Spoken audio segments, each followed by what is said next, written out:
Good morning, students. Here Seema Sharma, PGT Biology from Surya School.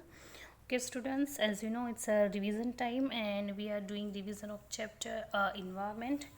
And today we will discuss the topic that is food chain. Okay, so let's go with food chain. Food chain.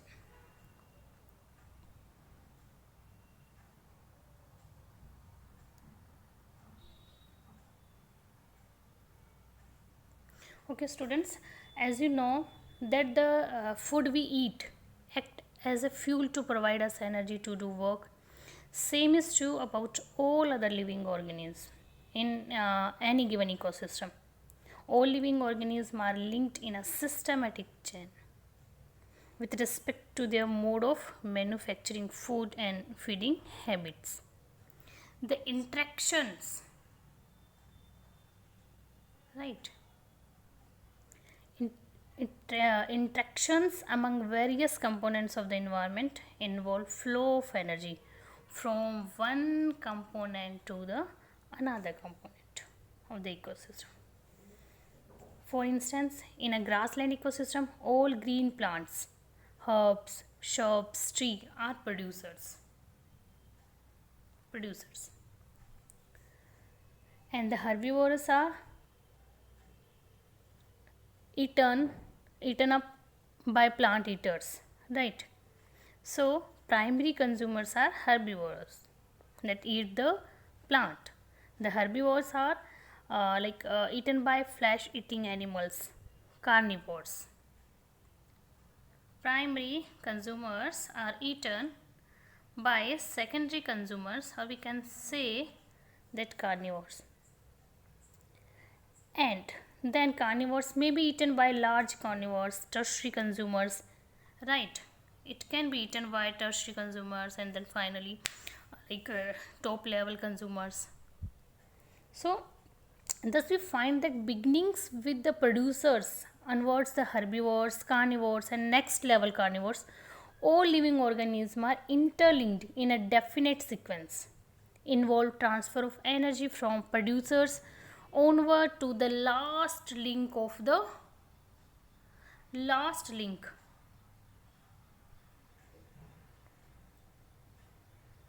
right? So the sequential interlinking of organisms involving transfer of food energy from the producers through the series of organisms with repeated eating being eaten is called food chain. What is the characteristics of a food chain? According to you, what kind of characteristics you just find out in a food chain? The very first, a food chain involve a nutritive interactions between living organisms, biotic component of an ecosystem. Like in a food chain, there occurs repeated eating. Each group eats the other group, right? Second, food chain is always straight in always in a one direction.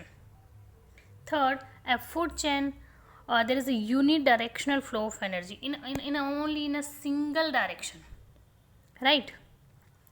From sun to producers and then further consumers. Usually there are 3 or 4 tropical levels in a food chain. In a few food chains there may be maximum of tropical level 5, right? 1 2 3 4 5 in only a few food chains. Some organisms are omnivores. These occupy different trophic positions in different food chain. At each transfer, generally 80 to 90% of energy is lost as a heat. With the second law of thermodynamics, only 10% energy can pass to the next tropical level. You can see. The first is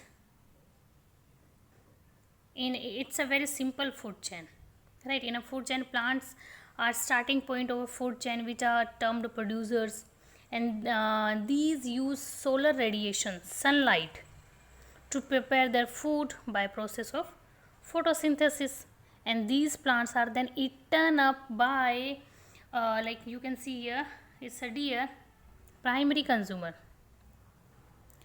right? These are termed as the herbivores, primary consumers. Then food energy from the plant is transferred to the deer, then deer to the lion.